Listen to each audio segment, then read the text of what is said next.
کہ بھئی جو مسئلہ آج تک حل نہیں ہوا اب ہو آ رہا ہے، یہ ضرور حل ہو جائے گا۔ اللہ نے اپنا دستے قدرت اپنی شان کے لائق سرکار دو عالم نور مجسم علیہ السلام کے دونوں کندھوں مبارکہ کے درمیان میں رکھا۔ سخت سردیوں میں مکمل وضو کرنا ٹھنڈے پانی سے، یہاں تو گرم پانی بھی مہیا ہو تو قوم نماز پڑھنے کے لیے تیار نہیں۔ آج مولا کے بندے بہت کم ملیں گے، نفس کے بندے گلی گلی میں ملیں گے۔ 4000 برس سے جب سے کائنات بنی، بڑے درجے کی جو فرشتے ہیں وہ کچھ مسائل میں بحث کر رہے تھے۔ اب وہ بڑے درجے کے جو فرشتے ہیں وہ کون کون ہیں؟ مشہور ہیں، 4 مکرم ملائکہ اور دیگر بھی ہوں گے۔ تو ان میں ایک بحث چل رہی تھی، لیکن وہ مسئلہ حل نہیں ہو رہا تھا۔ ایک دوسرے سے سوال کرتے، اس کا جواب دیتے۔ اب سوچو کہ جس مسئلے کا حل بڑے بڑے فرشتوں سے بھی نہ ہوتا ہو، جو اس کو حل کر دے، سوچو وہ کیسا ہوگا۔ فرشتوں نے عاجزی انکساری سے زاری کرتے ہوئے مولا کی بارگاہ میں عرض کی کہ اے اللہ، ہمارے ان مسئلوں کا کوئی حل ہوگا یا یہ مسئلے ہی رہیں گے؟ یہ مشکل کبھی حل ہوگی؟ سرکار دو عالم علیہ السلام کی جب بعثت مبارکہ ہونے لگی، یا ولادت محمد عربی یا ظہور مصطفیٰ، تو ملائکہ کو ان کو یہ آس لگ گئی کہ بھئی جو مسئلہ آج تک حل نہیں ہوا اب ہو آ رہا ہے، یہ ضرور حل ہو جائے گا۔ سرکار دو عالم علیہ السلام کا پھر وہ وقت آیا جب اللہ نے اپنے حبیب کو معراج کی رات بلایا، اپنے دیدار سے مشرف فرمایا۔ تو جب اپنے دیدار سے مشرف فرمایا تو وہاں اللہ تبارک و تعالیٰ نے اپنے حبیب سے فرمایا میرے محبوب، یہ فرشتوں کی ایک جماعت ہے، بڑے عرصے سے یہ کچھ سوالوں کے جواب چاہتے ہیں۔ میرے محبوب آپ جانتے ہیں ان سوالوں کے جواب کیا ہیں؟ عرض کیے اے اللہ تو بہتر جانتا ہے۔ اس کے بعد اللہ نے اپنا دستے قدرت اپنی شان کے لائق سرکار دو عالم نور مجسم علیہ السلام کے دونوں کندھوں مبارکہ کے درمیان میں رکھا۔ فرمایا میرے حبیب اب بتائیے وہ کیا سوال ہیں اور کیا جواب ہیں؟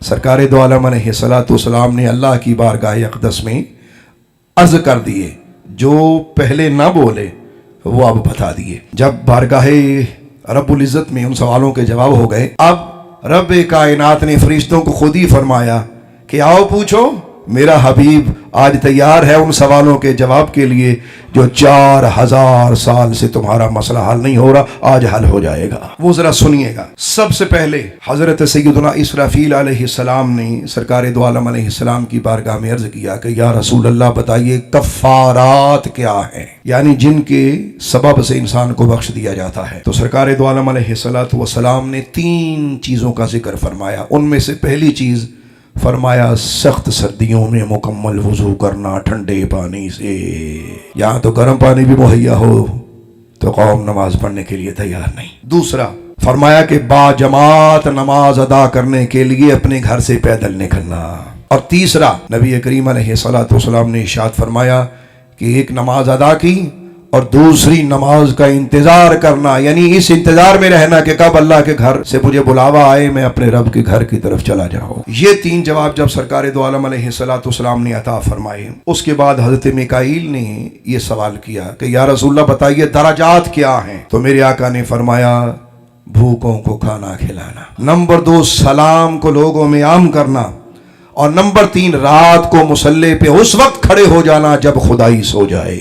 اس کے بعد حضرت سیدنا جبریل علیہ السلام نے منجیات کے بارے میں پوچھا کہ یا رسول اللہ بتائیے منجیات کیا ہیں؟ تو سرکار دو عالم علیہ السلام نے اس کا جواب دیا، فرمایا پہلا ظاہر اور پوشیدہ ہر حال میں اللہ سے ڈرتے رہنا، دوسرا تنگ دستی اور وسعت دونوں میں میانہ روی رکھنا، نمبر 3 غصے اور نرمی میں ہر 2 حال میں انصاف کرنا۔ حضرت ملک الموت نے عرض کی کہ یا رسول اللہ میں رہ گیا ہوں، میں بھی پوچھوں؟ فرمایا پوچھو۔ عرض کی یا رسول اللہ یہ بتائیے مہلکات کیا ہیں، یعنی وہ چیزیں جو ہلاک کر دینے والی ہیں؟ تو میرے اور تیرے آقا نے فرمایا سب سے پہلی چیز جو ہلاک کرنے والی ہے وہ ہے بخل کی اطاعت کی جائے، نعوذ باللہ۔ مفہوم اس کا یہ ہے کہ بندہ کنجوس ہو جائے۔ ذرا غور کیجئے گا یہ مرض آج کہاں کہاں ہے، یہ آپ نے خود سوچنا ہے، اپنے گریبان میں مجھے دیکھنا ہے، آپ کو دیکھنا۔ اتنا خطرناک وصف ہے یہ کہ جو ہلاک کر دے گا۔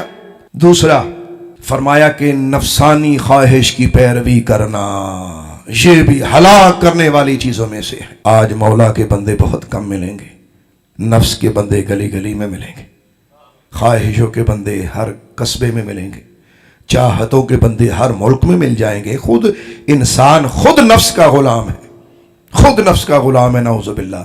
تو نفس کی غلامی سے آزادی حاصل کرتے ہوئے اللہ کا بندہ بننا سیکھیں، اور نفس کی اطاعت نہیں کرنی بلکہ اللہ اور اس کے رسول کی اطاعت کرنی ہے۔ اور سرکار دو عالم علیہ الصلوۃ والسلام نے تیسری جو چیز فرمایا جو ہلاک کر دینے والی چیز ہے ملک الموت، وہ یہ ہے کہ اپنے آپ کو لوگوں سے بہتر جاننا۔ میں یہ سمجھتا ہوں کہ نعوذ باللہ استغفر اللہ تعالی یہ 3 بلائیں آج لوگوں میں عام ہیں۔ بندہ ڈھونڈے جس میں یہ نہ ہو، بخل کے مارے ہوئے لوگ، نفس پرستی کے مارے ہوئے لوگ، اور عجب میں مبتلا۔ پہلے تو نیکی کرنا تو بڑی دور کی بات ہے، اگر کر لیں وہ سمجھتے مجھے جیسا 30 مار کھائیں کوئی نہیں۔ یار سوچو، یہ وہ چیزیں ہیں جو ہلاک کرنے والی ہیں۔ آج اللہ سے عہد کرو کہ انشاءاللہ تعالی ہم ان 4 باتوں پہ عمل کر کے اپنی زندگی کو روشن کریں گے انشاءاللہ۔